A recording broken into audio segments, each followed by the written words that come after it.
He asked me, and I said yes. I don't know if it was love, desperation, or something else, but I said yes.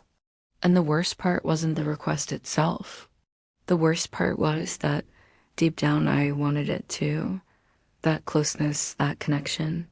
That night, after he turned off the hallway lamp and quietly closed my bedroom door, my heart pounded.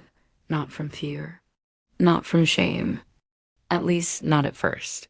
It was something deeper, a mix of relief and longing. As if a part of me, the part buried for years under layers of marriage, motherhood, and routine, had been waiting for that moment. There was something in the way he looked at me. Not how a son looks at his mother, but how someone sees a woman who's always been out of reach, yet suddenly feels closer. My name is Elena. It doesn't matter where I live, what I do, or how old I am. The only thing that matters is that I'm his mother. And that night, for the first time in 24 years, I didn't know if that was the most sacred thing or the most complicated. We lived in an old house with high ceilings and windows that groaned in the wind. I loved it. That's where I raised my son. That's where we built a life of small rituals. Morning coffee in the kitchen, neatly folded sheets, silent Sunday movies together. It was a safe life, a quiet life, beautiful in its routine. Or so I thought. Daniel, Daniel, he suspected nothing. How could he? We were good. Not perfect, but good. We talked. We touched, though without the urgency we once had. We respected each other the way you respect an old tree. With affection, with care, with a quiet peace earned by time. But my son wasn't like Daniel.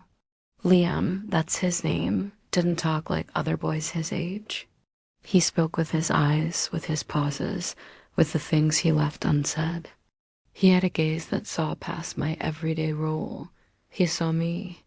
And over time, that began to unsettle me, because I didn't want to be seen that way. I don't know when it started. Maybe when he turned 20 and stopped calling me mom and began calling me Elena. At first, I corrected him. Then I let it go. Later, I started to like it. Not the name itself, but what it meant, that he was seeing me as more than just a role. There were small gestures, almost invisible. The way he handed me a glass of water and his finger brushed mine. How he wouldn't leave the kitchen when I was changing in the next room, the door slightly open. Once he found me crying in the shower, the hot water drowning my sobs. And without a word, he sat on the bathroom floor outside the door and stayed there until I stopped shaking. That night, I didn't sleep. Not because of anything I'd done, technically nothing, but because of what I'd felt. The relief of not being alone. The warmth of his presence. The strange fear that if he disappeared, part of me would too. And that's when the request came. It happened after a silent dinner. Daniel was away for work. The house smelled of cinnamon and damp wood. Liam had his bare feet up on the coffee table, something I'd have scolded him for before, but that night I said nothing. I just looked at him. And he, as if he'd been waiting for that permission, leaned toward me and said, "Mom, can I sleep with you tonight?" It wasn't how he said it. It was how he looked at me while saying it. And in his eyes there was no innocence, only need, maybe even something deeper. I said yes. I didn't argue.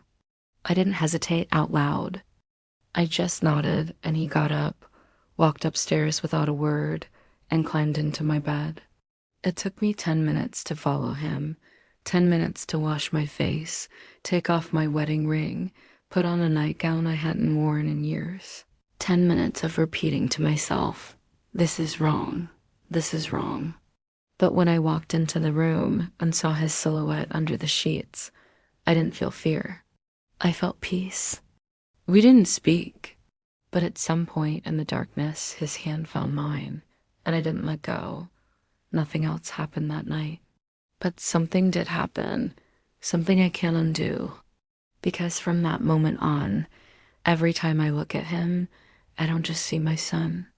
I see the one who knows my silences, my sleepless nights. The one who makes me feel seen, not just as a wife, not just as a mother, but as a person. And that, more than anything, is what unsettles me. Because I don't know if I care for him the way a mother cares for her son, or if there's something more. And the worst part is, I'm not sure I even want to know the difference. After that night, everything changed. Not in any visible way. Nothing anyone could point to.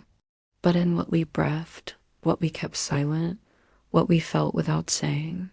Daniel came back 3 days later with a bouquet of peonies, my favorite, and a tired smile. He kissed my forehead like always, asked how things had been, whether Liam had behaved, if the boiler had made that strange noise again. I answered calmly, naturally, but in my throat lingered the taste of something unspoken. Liam, on the other hand, grew quieter, more watchful. He stopped calling me Elena. He went back to saying Mom. But now, every time he said it, I felt it was a way to create distance. As if by naming what I am, he reminded me of what I shouldn't be to him. But the strangest thing was this: he started taking care of me.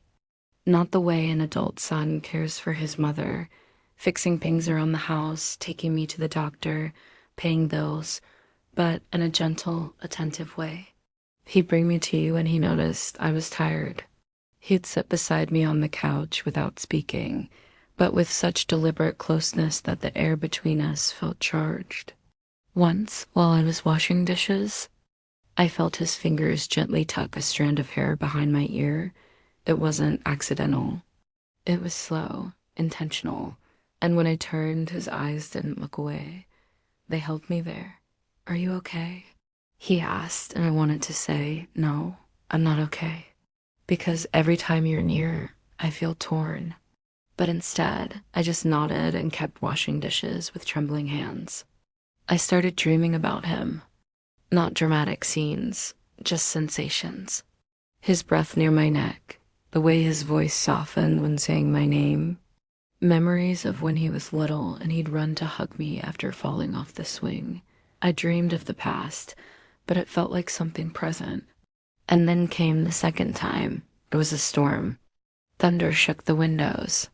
The power went out, and the house filled with shadows. Daniel was away again, at a conference that would last all week. I was on the couch, wrapped in a blanket, trying to read, but unable to concentrate. Liam came downstairs with wet hair, as if he'd just showered, but the bathroom was dry. And something in his voice broke me, because it wasn't fear of the storm. It was fear of what we both felt. Of what?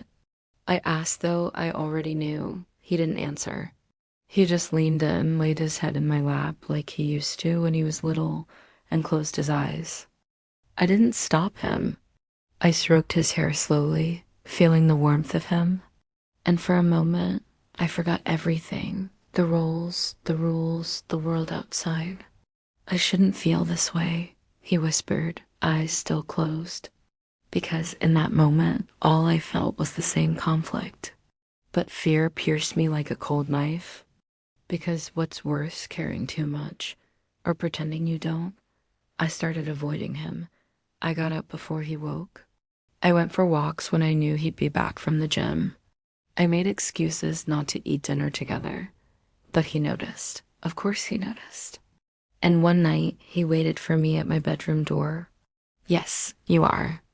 And I don't understand why. Are you scared of me?" I almost laughed at the irony. "It's not you I'm scared of," I said. "It's me."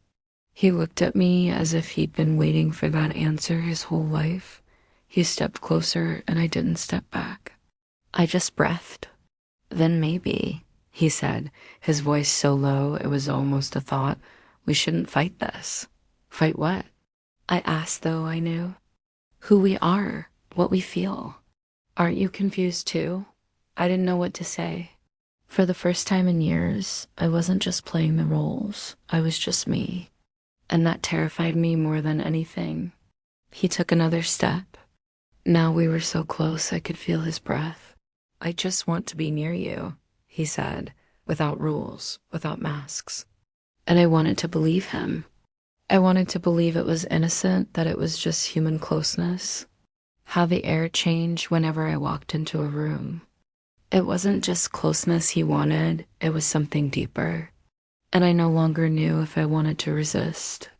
Because there comes a moment in a woman's life when longing is no longer an impulse. And when you've silenced it for years, buried it under duties, sacrifices, and what is expected, there comes a point when you can no longer pretend it isn't there. And in that instant, standing before my son, before my most complicated truth, I realized I wanted that closeness too. Not as a mother, but as someone who's been numb inside for too long, and who, for the first time in decades, feels like she's alive again. The day we almost crossed that line, it was raining. Not a storm, just a steady gray rain soaking everything slowly. As if the sky too was tired of pretending. Daniel was in another city. He'd left a note on the fridge, back Friday. Take care of yourself. Take care of him. And it was that phrase, take care of him, that broke me. Because how do you take care of someone when you don't even know if what you feel is right or wrong? Liam and I were in the library, a small room on the second floor with oak shelves and a window overlooking the garden. Daniel never went in there, said it smelled of dust and melancholy. But Liam and I cherished it. It was our hidden sanctuary, though we never named it that.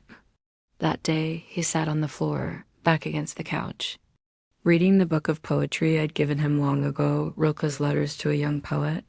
I was surprised he'd kept it. Do you still read it? I asked, standing in the doorway. I revisit it, he said without looking up. I discover something new each time. My stomach tightened, not from the words themselves, but from the way he spoke them. As if he already sensed I was close to surrendering, I stepped closer. I sat on the couch, just above him. I didn't reach out, but our presence felt impossibly near. This can't continue, I said, more to myself than to him. Why not? Because if we let this go further, I'll lose myself completely. He stayed quiet, just watched me. And in his gaze there was no triumph, no urgency, only shared sorrow. What if losing yourself is what you've always needed? I had no reply. Then without warning, he rose, knelt before me, and rested his forehead against my knees. I don't want to wound you, he said, voice cracking. But I also can't pretend these feelings don't exist. Feelings, and it was the first time he'd named them aloud. Because I felt them too. Not just his presence, not just his understanding. I felt drawn to him, his voice, his nearness, his quiet strength, his way of seeing me in the shadows. And that realization frightened me more than anything. Because in that instant, I grasped something painful. It wasn't merely risking betrayal of Daniel, of duty, of expectations. It was that I had already betrayed myself, not in action, but in silence. I leaned forward, placed my hands on his temples, and lifted his gaze to mine. We could ruin each other. We're already in pieces. We just haven't faced it, and he was right. As if I existed only to nurture, to support, to keep everything steady. I'd hidden my hopes, my yearnings, my depths beneath layers of roles, mother, wife, proper woman.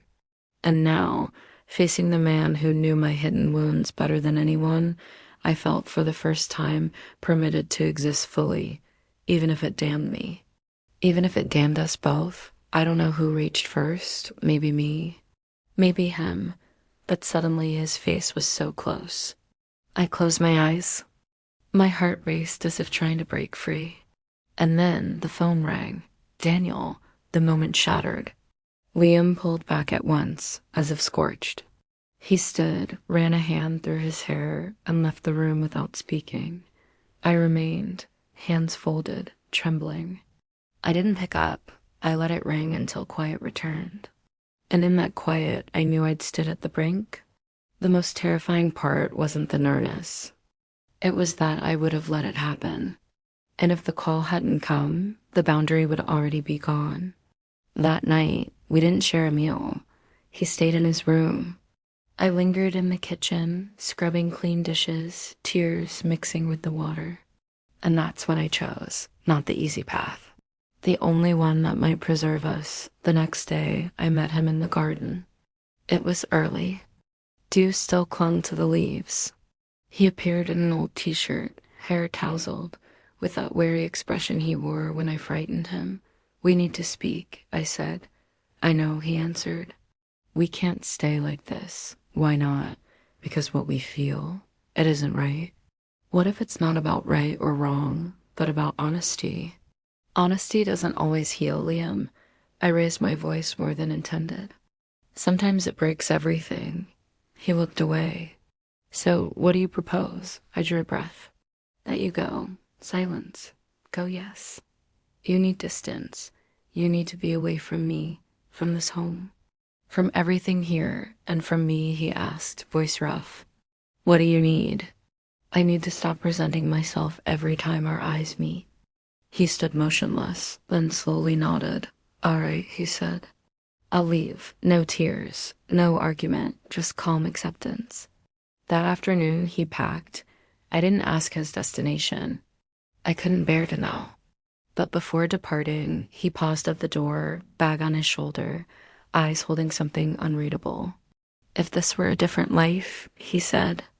"If you weren't my mother," he left it unfinished. He didn't need to finish. I nodded. "I understand." And then he was gone. The house echoed with absence, not just his leaving, but ours. What we had been, what we nearly became, what we should never have approached. Weeks went by, no contact. Daniel sensed nothing. Or perhaps he did, but stayed silent. Sometimes his gaze held a shadow, but he never questioned. And I began piecing myself together, not as before, not as the one who suppressed everything, but as someone who'd looked into darkness and stepped back. Yet the darkness lingers, because yesterday a message arrived. One word, returning. And right now, as I speak this aloud, as if someone might listen and grant release, my hands won't steady. Because I don't know if his return means ruin, or another chance to resist what I couldn't before. The day Liam returned, the sun blazed with harsh indifference, as if nature ignored what loomed. I watched from the kitchen window. He approached slowly, small suitcase in hand, new jacket. Thinner, more reserved, but his eyes remained unchanged, the ones that saw me truly without effort, the ones that held both care and quiet judgment. I didn't open the door. I didn't step out. I simply observed through the glass, fingers tight on the counter, as if stone could hold me steady. Daniel was out. He'd gone for a package. I had perhaps an hour before his return. When Liam entered, he said nothing at first. He placed his bag in the hole, removed his shoes carefully as always, and came to the kitchen. He found me there, facing away, pretending to prepare coffee I wouldn't drink. "Hi, Mom," he said. That word, Mom, it landed like something fragile and sharp. I turned. "Hi," I answered, voice strange to my own ears. We regarded each other. No resentment, no accusations. "Can I stay for a time?" he asked. It wasn't quite a question. It was a challenge. The raw truth, open, aching. I wanted to say you do. You have your father. You have others. You have a life beyond this. But I held back because that wasn't his meaning. He meant no one else sees me as you do. And that was the deepest danger. "Your room hasn't changed," I said at last. He nodded. "Thank you." Not the boundary we nearly crossed, but it hovered between us, alive and unspoken. The early days became a careful ritual of distance. He avoided solitude with me. I avoided lingering looks. We ate with Daniel, spoke of ordinary things, weather, news, shows. All appeared ordinary, yet we performed. All three of us, only Daniel unaware of the roles. One evening after dinner, Liam found me in the garden. I sat in the old rocking chair, shawl around me, gazing at faint stars through city haze. "May I join you?" he asked. I nodded. He settled on the ground before me, as he had as a boy sharing dreams. I've reflected on your words,